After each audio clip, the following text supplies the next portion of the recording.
오늘은 진정한 부유함이라고 제목을 정했지만 제가 부제목을 정한 것이 모든 것이 갖추어져 있을 때, 배가 부를 때 우리의 마음을 어떻게 붙잡아야 할까? 이런 부제목이라고 하겠습니다. 빌립보 교회 성도들은 가난한 사람도 있고 부유한 사람도 있습니다. 어차피 세상을 살다가 보면 개인의 능력 차이로 인하여서 가난한 사람도 생기게 되겠고 필연적으로 부유한 사람도 생기게 되어져 있습니다. 그런데 빌립보 교회 성도들 중에서 유독 유오니아와 순두계 그리고 글레멘도 그리고 바울의 동역자들은 사실 가난했었습니다. 바울이 마음속에서 이제 답답한 가운데 가난한 사람, 부유한 사람이 있는데 그 환경에서 어떻게 응답받을 것이냐, 어떻게 살아갈 것이냐, 그런 문제에 대해서 바울이 자신이 가지고 있는 비밀이라고 있으면서 내가 그것을 배웠다라고 하면서 말씀을 합니다. 그 배웠다라고 하는 것을 원어를 찾아보면 도제 형식으로 되어져서 1대1로 코칭하는 겁니다. 그래서 가장 중요한 비밀을 가르치는데 빌립보 교회 성도들은 그것을 받을 만한 마음 자세가 되어져 있고 또 바울은 그것을 전할 만한 이치에 있습니다. 왜냐하면 바울은 빌립보 교회를 세운 사람입니다. 그리고 빌립보 교회 성도들을 키운 사람입니다. 그리고 당시에 지금 로마의 감옥에 갇혀져 있지만 세계적인 전도자입니다. 그렇기 때문에 바울을 통하여서 하나님이 함께 하시는 것을 빌립보 교회 성도들이 알고 있고 또 빌립보 교회 성도들은 그러한 바울의 상태를 알기 때문에 3번이나 힘껏 입문을 한 상태이기 때문에 바울이 지금 중요한 말을 하고 있는 겁니다. 그러면서 거기에 대한 답변이 뭐냐? 내게 능력 주시는 자 안에서 내가 모든 것을 할 수 있다. 이게 지금 바울의 답변입니다. 이 말은 이게 지금 13절에 하는 말씀이거든요. 12절 말씀하고 연관되어져서 말을 우리가 해석을 해야 됩니다. 사도행전은 바울이 선교하는 그 과정과 선교하는 데 집중을 더 가지고 나왔기 때문에 인간적으로 어떻게 살아왔다는 것에 대해서 전혀 나와 있지를 않습니다.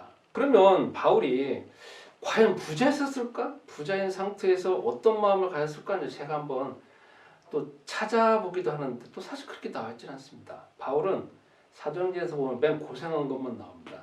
내가 40의 감한매를 3번이나 얻어가졌고 물의 위험, 강도의 위험, 그 다음에 가난의 위험, 수많은 위험만 이야기를 하고 있지 내가 부자여가지고 편안하게 살고 있었다 그런 기준은 없어요.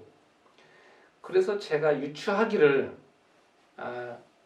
가난하고 그 다음에 죽음의 위험, 도적의 위험, 강도의 위험을 뺀 기간에는 부유했을 것이다 라고 제가 유추를 하게 됐습니다. 그렇잖아요. 그때는 부유했었으니까 그런 상태가 없는 거지만 이제 가난한 거니까 특별히 기억나니까 또 그걸 썼을 거 아니겠습니까? 그래서 가난하고 도적의 위험이 없는 상태는 다 부유했을 거다라고 제가 추정을 하고 그 상태일 때 바울이 과연 어떤 마음이었을까? 부유한 상태라고 보면 부유한 상태에 환경이 있고 행동이 있고 그리고 마음 자세가 있는 거거든요. 그래서 또 생각을 해보게 됐습니다. 바울의 스승이 누구냐? 그리스도의 신 예수님이십니다. 그럼 예수님께서는 과연 부자들에 대해서 어떻게 말씀하셨을까? 그걸 제가 찾아보다가 보면서 답을 찾게 되었습니다. 예수님이 계셨을 때 마테마가 누가 요한복음일 때는 예수님 앞에 가난한 사람만 온 게 아니고 병든 사람만 온 게 아닙니다. 부자들 사람들도 많이 왔습니다. 그 성경에 제가 보니까 누가복음 19장 1절에 보면 삭케오라 이름하는 부자가 있어 나옵니다. 부자라고 나옵니다.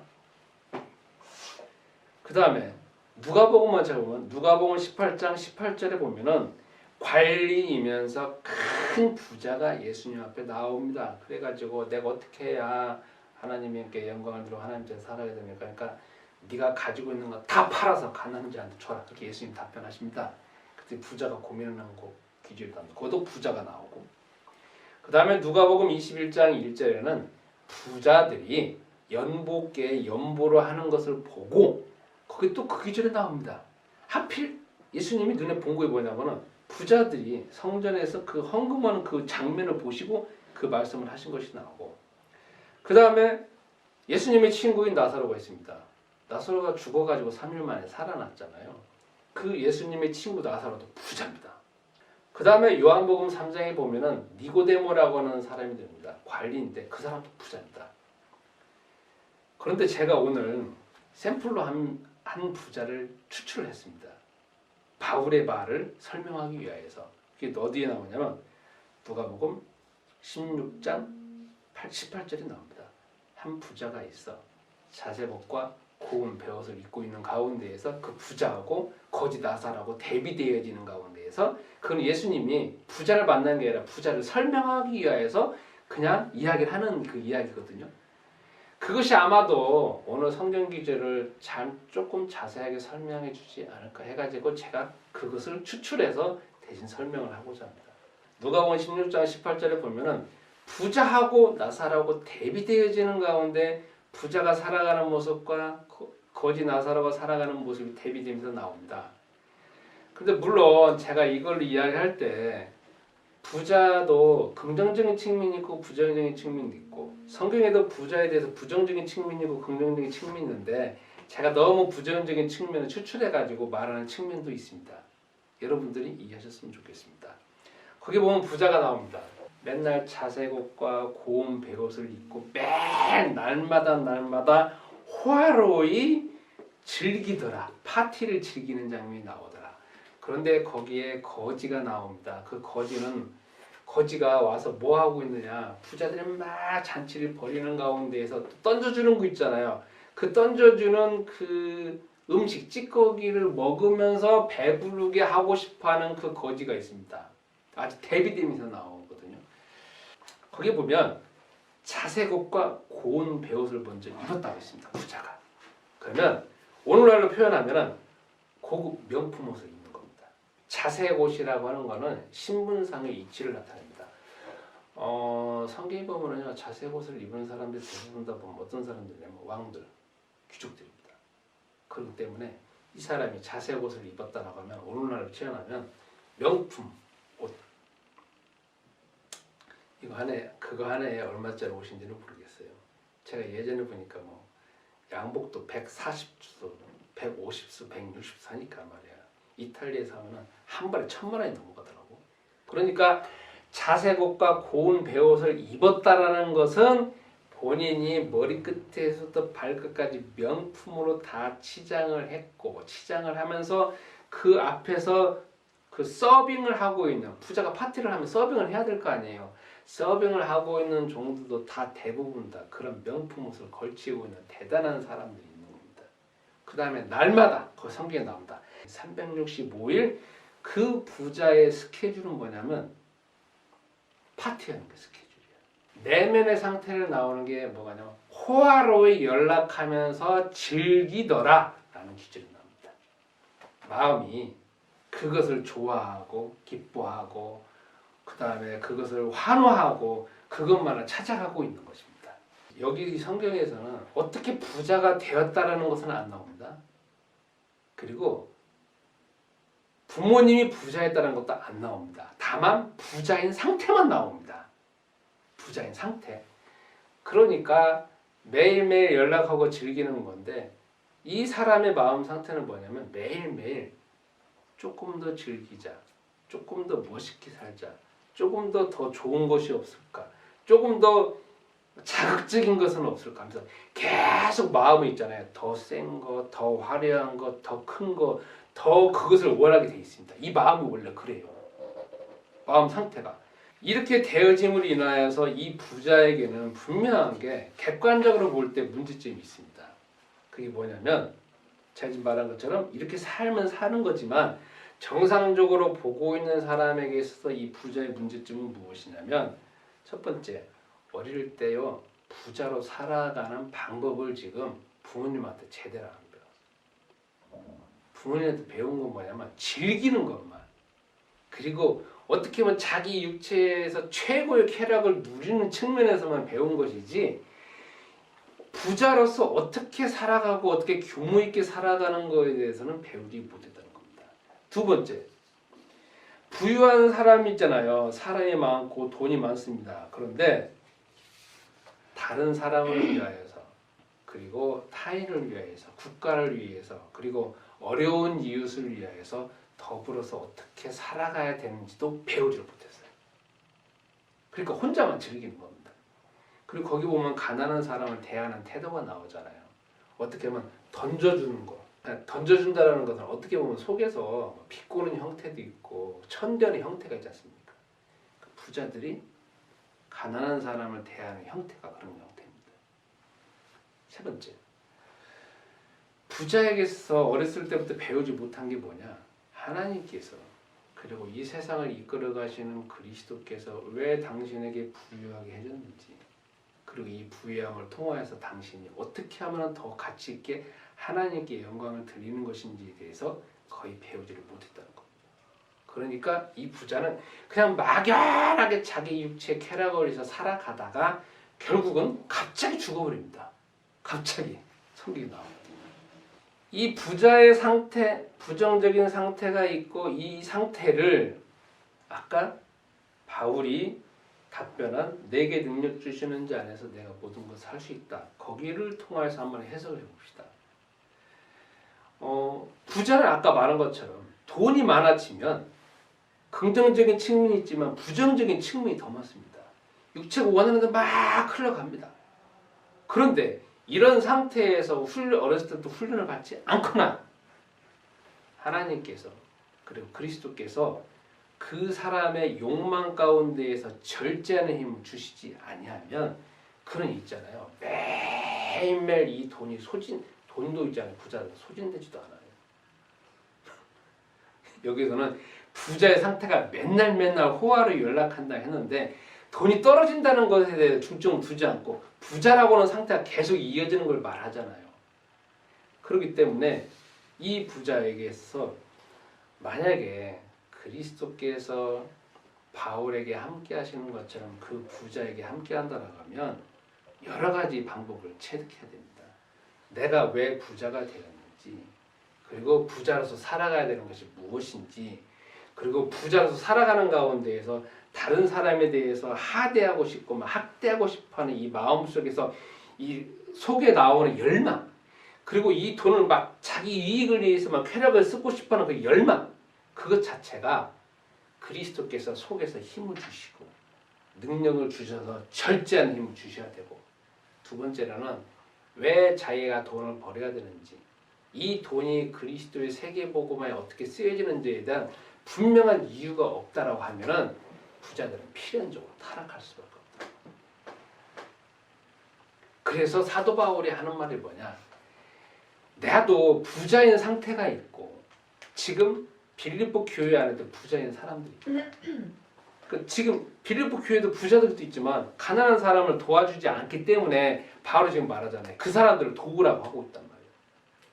그러면 부자인 상태에 있는 빌립보 교회 성도들도 내가 배운 것처럼 그리스도께서 그 안에 계시는 가운데에서 가난한 사람을 돌볼 수 있는 여유, 자비로움을 베풀 수 있는 여유, 사랑을 베풀 수 있는 여유, 그 마음이 가져지기 위해서 기도하고 개인이 육체적인 욕망만을 위해서 채우는 부분에 절제되어지는 가운데 그 힘이 그리스도께서 주셔야만이 그러한 일들이 가능하다라고 해석할 수가 있는 겁니다.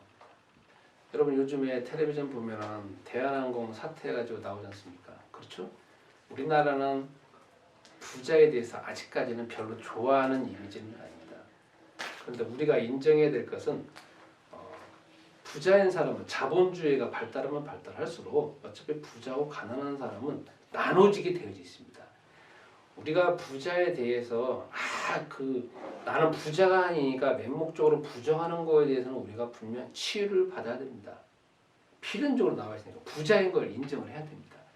근데 다만 부자인 사람들은 도덕적인 의무감도 있습니다.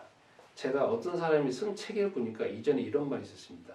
자본주의가 발달하면 발달할수록 개인과 개인이 빈부의 차이가 심하게 되어 있다. 그리고 하나님이 주신 개인의 능력 차이가 있기 때문에 개인마다 우열이 나눠질 수밖에 없다. 그런데 그때에 능력 있는 사람, 부자인 사람은 철저한 금욕주의가 바탕이 되어져야만이 그 사회와 그 국가가 유지되어진다. 이렇게 말을 하고 있습니다.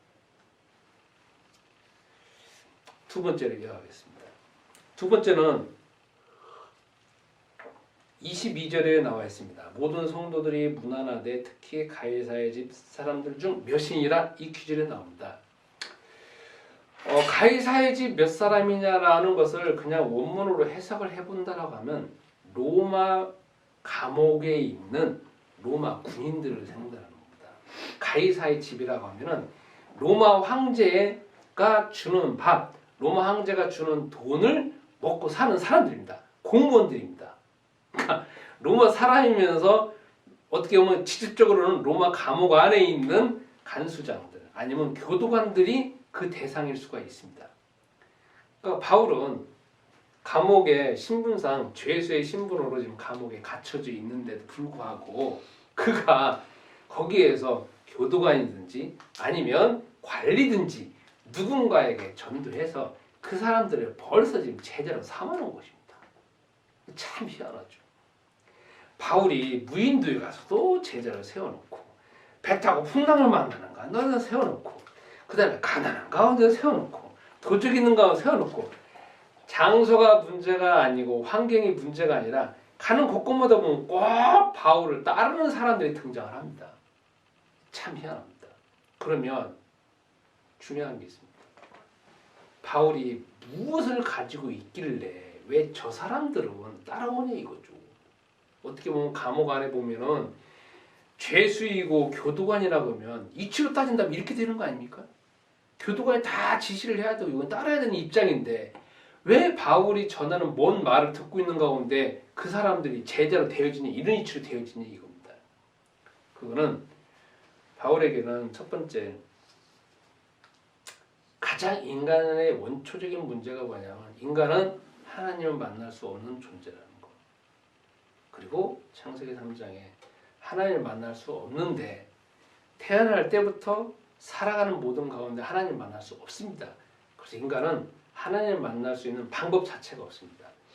그리고 창세기 3장 15절에 하나님이 그 문제를 해결하기 위해서 인간의 근본적인 문제를 해결하기 위해서 그리스도를 보내시고자 작정하셨고 그 그리스도께서 오신 것을 믿고 마음속에 믿고 받아들이는 사람에게는 하나님의 자녀가 되어지는 권세를 주신다고 하였습니다.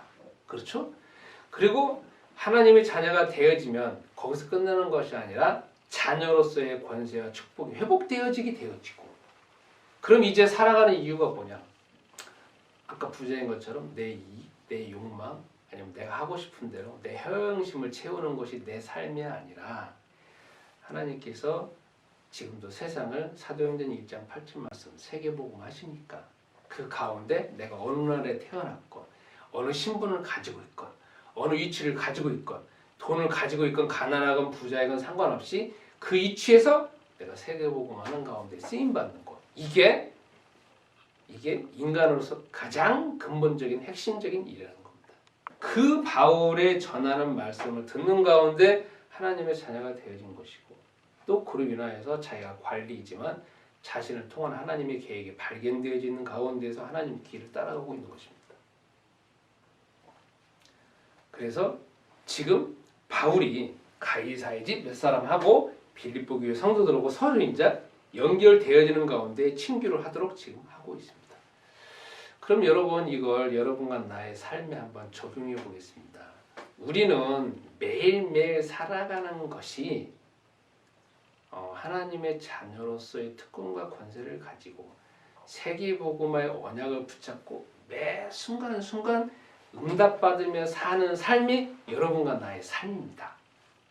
어려운 일이 생기면 그 어려운 일을 통하여서 어떻게 하나님이 계획이 있고 하나님의 응답받을 것인가 그게 여러분과 나의 기도 제목이고 그래서 모든 것이 어려움 자체가 응답받을 기도 제목이고 응답입니다. 거기에만 빠져버린다라고 하면 어려움에 빠져버린다면 헤어날 방법이 없겠죠. 그러나 이 어려움을 통해서 하나님과 그리스도께서 살아계신 것을 발견할 수 있는 기회가 되기 때문에 그게 다 여러분이 주 하나님을 발견할 발판이 되는 것입니다.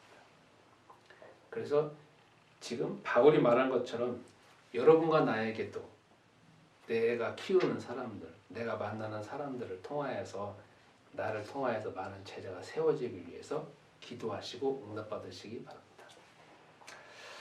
자, 마지막 세 번째입니다. 주 예수님의 은혜가 너희 심령에 있을지어다. 이 말을 합니다. 이거는 바울이 빌립보 교회 성도한테 선언적으로 선포하는 겁니다. 하나님의 말씀이, 그리스도의 말씀이 너희 머리 그냥 조그마한 게 머물러져 있는 것이 아니라 책 보고 기억이 없어지는 것이 아니라 너희 마음속 깊숙한 곳까지 말씀으로 채워지기 위해서 기도하는 겁니다. 사실 여러분도 우리가 이제 요즘은 하도 과학이 발달되어 있어서 1차원, 2차원, 3차원, 4차원 세계까지 딱 해갖고 이제 막 발달하고 있지 않습니까? 그러니까 사람도 그냥 이 마음 상태도 그냥 뭐 그렇다 저렇다 이 차원이 아니라 심층적으로 파악을 하는 겁니다. 입체적으로. 그래서 어떤 심리학자들은 대부분의 심리학자들은 이 마음 자체가 우주보다 더 깊고 더 높다고 표현합니다. 그렇기 때문에 이 마음 상태도 보면 쭉쭉 내려갑니다. 층이 다 있다는 겁니다. 이 층이. 이것을 여러분과 나의 하나님의 말씀에 적용해 본다 보면 내가 주의 말씀이 그냥 여기에만 머물러 있는지 2층이면 머물러 있는지 3층이면 머물러 있는지 4층에 머물러 있는지 그리고 어느 정도 차지하고 있는 게 다 다르다는 겁니다. 이게 어느 때 나타나느냐 여러분과 내가 환경에 처할 때 어떤 사건에 처할 때 나타나게 되어 있습니다. 그러면 이 주의 말씀과 살아계신 말씀이 여러분과 나의 마음속에서 깊숙한 곳에 더 하기 위해서 적용되어지기 위해서 할 수 있는 방법은 뭐냐면 결국은 묵상밖에 없습니다. 묵상. 그래서 계속 여러분이 되뇌이시고 또 말씀해보시고 또 대화하시고 주님과 대화하는 가운데 그 말씀이 이 정도와 머물러 있다 또 깊이 머물러 있다 이 정도에 머물러 있다 자꾸 내려가게 되어 있습니다. 이건 제 경험상 말씀을 드립니다. 그렇기 때문에 지금도 바깥에 보면은 수많은 기독교인들이 있지만 어려움이 생길 때 나는 기독교인이 아니라고 말하는 사람도 있고 또 어떤 사람은 어려움이 생기면 교회 안에서 자기가 기도하면서 해결하는 것이 아니라 이상한 데 많이 가지 않습니까? 이유는 뭐냐? 말씀이 그냥 여기 안에서 머물렀다 그냥 없어져 버리는 상태입니다. 그렇기 때문에 여러분도 묵상을 통하여서 말씀이 자꾸 더 깊숙한 곳에 세워져서 그래서 내 마음 가장 깊숙한 곳에서도 주의 응답이 사실적으로 임하시기를 주의 이름으로 축원합니다.